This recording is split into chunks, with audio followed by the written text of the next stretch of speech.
Bert Padelt joins us from your home in, where are you right now? I'm in Valley, Pennsylvania. Pennsylvania. Yeah, I thought it was East Coast. It's good to see you. Thanks for joining us. Really appreciate you joining us on the Sports News. Congratulations on your amazing win with Noah last week or the week before. Thanks a lot. It was a nice flight. It was cold, I believe, but well, we were flying high most of the flight, and that was the strategy that we chose to do when we took off. Yeah. Because it was very slow, and so the only wind that we had was up high, and flying high at night, it was a little on the chilly side. Yes. What a history. Where do we start with? Let's just start with the gas balloons to begin with. Gordon Bennett's. How many Gordon Bennett wins have you had? I've flown in 2 Gordon Bennetts. Right. Yes. One in France in 2003, and one in the U.S. I think in 2010, I believe. Yes. I actually meant Gordon Bennett races, not wins. Yeah, I understood what you meant. Yeah. Well, I think you've. I thought you'd done 3. Actually, I thought you'd done 3 Gordon Bennetts. No, it was just 2. Just 2. And your love of gas ballooning and building gas ballooning, tell me where that came from. Well, gas ballooning has been a love of mine since I was a kid. And I, as a kid, dreamed of attaching myself to a balloon and drifting with the wind and traveling. And that was a dream of mine at a very young age. And I read a lot about balloons when I was young. In particularly, I read a lot about a man named Tony Fairbanks in our country, who was a gas balloonist in the 1930s, was when he started. And he was actually going to fly in the Gordon Bennett in 1939 out of Poland. He was one of the U.S. teams. And so Tony never actually flew in a Gordon Bennett. But I was fortunate to meet his family. Coincidentally, I was teaching children the art of model ballooning, and I met Tony's daughter, and she took me to meet him, and Tony took me under his wing and taught me how to fly gas balloons. So that's the short version. Yeah, incredible, really. You were working with model balloons to begin with, right? I was. As a kid, I was building model balloons and that kind of thing, and so ballooning has always been a part of my life, for sure. Yes. Yeah. And so the next step after that, after meeting with Tony and starting to build gas balloons, where did the road take you then? Well, I went to school and decided to get a degree in commercial art in photography, and that stemmed from building model balloons as a kid and taking photographs and having a dark room, etc. And I decided if I couldn't make a living in ballooning, I would do it in photography. And ballooning won out. I went to work for a small balloon manufacturer in Virginia, and in my early 20s. And so I learned balloon manufacturing and construction working for this small company. And then later in the 80s, I started my own repair station and started building gas balloons and that kind of thing. It's interesting to have an aviation side to what you're doing and an artistic side. I agree, being a skydiver, and I like to paint as well, but photography has been a special passion of yours and still is. It is, yes. And let's talk a little bit about these big flights, the Pacific flights. You're the top 3 biggest flights. You're the only person to be involved in all 3. Is that correct? Well, I've built gas balloons that have flown across the Atlantic Ocean, and I've built a gas balloon that flew across the Pacific as well, with Troy Bradley and Leonid Tukatayev. Yes. And that flight actually holds the absolute distance and duration for a gas balloon on that flight. I was also involved in Steve Fawcett's around the world attempts and then his successful flight in 2002. So I've been involved in a number of those. Long distance ballooning has always intrigued me, and I've always thought it would be cool to go. For me, flying across the Atlantic was something I always wanted to do, and by helping these other people do these long flights, it's sort of, because I wasn't doing it, I was helping someone do it, and I was still getting a lot out of it. Yeah. And it's for me, it's a love whether I'm doing it or I'm helping someone else. Yes. And that's sort of the way it is. This win that we just had, the win for me wasn't that important, not nearly as important as it was for Noah. And I've been working with Noah for the last 4 years. I gave Noah his first gas flight. I've been working with him as sort of as a protege. He's flown with me in these America's Challenge races, and Noah is really moving along very nicely, and I enjoy that. So this win that we just had, I enjoy it more for him than perhaps myself.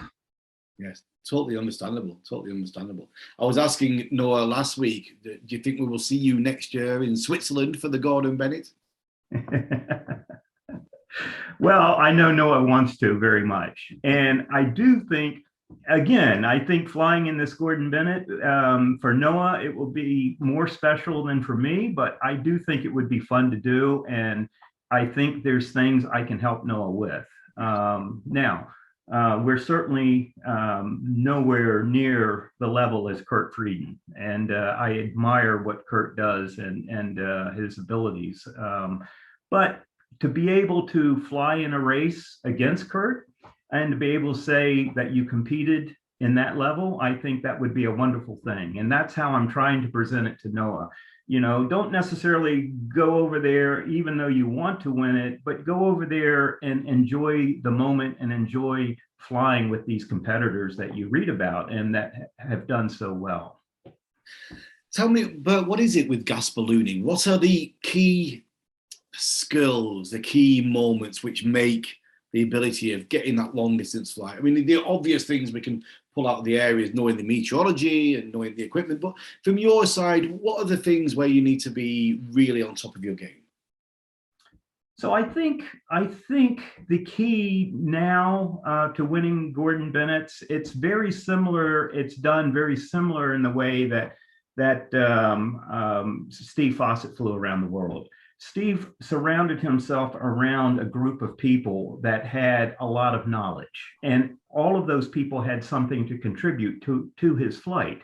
And he needed that contribution. And in addition to himself being an extremely good balloon pilot, he needed the help of these other people. And I think now, if you look at how these Gordon Bennetts are flown, it's a team of people, and that's the key. You surround yourself with a group of people, and everyone has something to contribute, a meteorologist or even 2 meteorologists.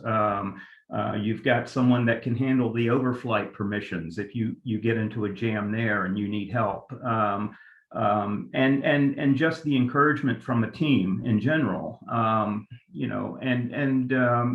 the weather obviously plays a big part in it, and having meteorologists and understanding the weather and working with meteorologists that understand how balloons are flown, that's a big help as well. Yeah. From your point of view, I want to get to the Steve Fawcett stuff in a moment, but I want to know from you, Bert, you've done a lot, like you say, to help other pilots and other attempts and other voyages. What sticks out for you as your favorite flights, the flights which mean the most in your heart?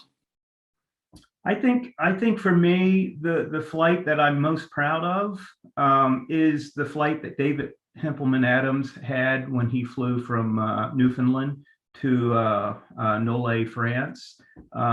This was a transatlantic flight, and like I said, I always followed all of those transatlantic flights before they were ever done as a kid. And so the transatlantic flights have always been somewhat special to me, and a flight that I thought would be a cool flight to take. And so I was living that flight through David, and I designed the balloon, and this was very special because it was only 1,000 cubic meter balloon, so very small balloon, and so the balloon had to be designed and built very lightweight. In addition to designing the balloon, I worked with Luke Trillmans on the weather that we needed for this balloon to fly across the Atlantic. And Luke was able to identify that weather window, and we were able to launch David into that flight. And that flight holds the absolute distance and duration record for a 1,000-meter balloon. And I'm very proud of the fact that David flew a flight now that if that record was going to be broken, it would have to be broken flying over an ocean or perhaps in Russia. Yes, yes. And your involvement with Steve Fossett, how did that develop and change over the different flights? So there was a lot learned in the beginning. In the beginning, when Steve first made his first attempt to fly around the world, the balloon that he was flying, it was impossible. The balloon did not have the duration. But at that time, no one really knew how to fly a balloon around the world. So there was a lot of learning that and testing that had to be done. Eventually, and a lot of it had to do with Steve's early flights, because in the beginning, Steve was the one that was flying the furthest. And so Cameron was able to use Steve's flight as a test bed in designing their Rosier balloons. And eventually, they were able to design a balloon that did have the duration to fly around the world. So it was just these little things, something as simple as a heater to keep the pilot warm. Steve wasn't flying in a pressurized system. The idea was to keep his flight as simple as possible. And in so doing, he was flying in a non-pressurized system, but he had to be warm. And the early flights, the heaters weren't working because at the altitudes he was flying at, things just failed. So it was things like that we developed over the flights that allowed Steve to be able to fly around the world. And the last two flights he did, the one where he flew to Brazil and then the one that he succeeded in flying around the world, he had a system that everything worked. So then it was just a matter of dialing in the weather and so forth. Luke Trillmans was the meteorologist for Steve on that flight, and did an incredible job. I say that because all of these flights, the Gordon Bennett, these around the world flights, it's the meteorologists really. I mean, the meteorologists are flying the balloon, and you can't take away what the skills of the pilot, but you certainly have to give credit to the meteorologists. I mean, even Kurt was saying that in this year's Gordon Bennett, that it's hard, when you're being told by people on the ground, stay where you are, wait, and it's hard because you want to go. Yes, you really, and this is where Steve was an incredibly disciplined person. If you had ever met Steve, you would never look at the man's personality and think he was capable of sitting in a capsule for 2 weeks and flying around the world solo. To fly at high altitudes on oxygen is very uncomfortable. Noah and I did it for this last flight. We were on oxygen for roughly 30 hours straight. And I think I even made the comment when we were flying, it's uncomfortable, but then you think about what Steve did and the altitudes he was flying at, he would have laughed at me. Everything dries up and everything becomes. Oh yeah. I mean, it's uncomfortable, but for Steve, that was nothing compared to what he did. What would you say is your highlight? Would it be that or something else, which is your highlight for your personal career? I've been fortunate to have a lot of really neat projects that I've been involved in over the Yes. years. And so it's really hard to identify a particular project that I was really involved in that I can tell you one, and it didn't even involve, it didn't really even involve flying. It was building a balloon that led the parade in the Macy's Day Thanksgiving Parade for their 50th anniversary. I was And the looking at that reason one. that has always stuck out as a highlight was not the fact that I built a balloon that led the parade, but it was the night before when the balloon was inflated and I saw all of these young children coming out and looking at all of these balloons. And it never dawned on me how much the kids, how much they got out of that, and the smiles on their faces when they were looking at this balloon that I built. And so that's a highlight that sticks out, and it has nothing to do with any records or anything else. It was just the smile, these beautiful children with the smile on their faces. Yeah, that brings it all full circle from your initial being a kid. Yeah. But where do you think that was, Bert? What triggered that as a young child about ballooning, about wanting to be carried with the balloon? Where do you think that, any idea where it came from? Something you'd It seen? came from my grandmother. Yeah. I know exactly where it came from because my grandmother, she knew that if she wanted me to behave myself and be quiet, she could put me in a chair, blow up and I red is my favorite color, and it's because she would blow up a red balloon and hand it to me. And I would look at this balloon as a kid and just imagine flying and traveling with it. And I would sit in that chair for, I would think hours, but perhaps it was only minutes, but certainly long enough that it would keep me in one place and calm, and my grandmother could go about doing whatever else she was doing, but that's where it came from. I know exactly where it came from. That's absolutely incredible. What a great story that is. What a great start. You must be working on many things right now. Anything you can tell me about, or is everything all top secret? I've got a few projects that it's too early to even discuss it. I've got, we just finished building a basket that's being used in a movie for Apple Productions in the future as well. Yeah. But nothing that I can really disclose.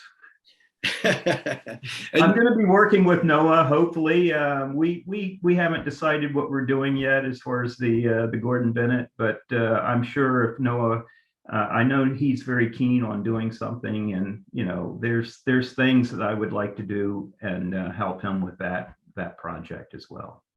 And what are you doing yourself on a daily basis at the moment?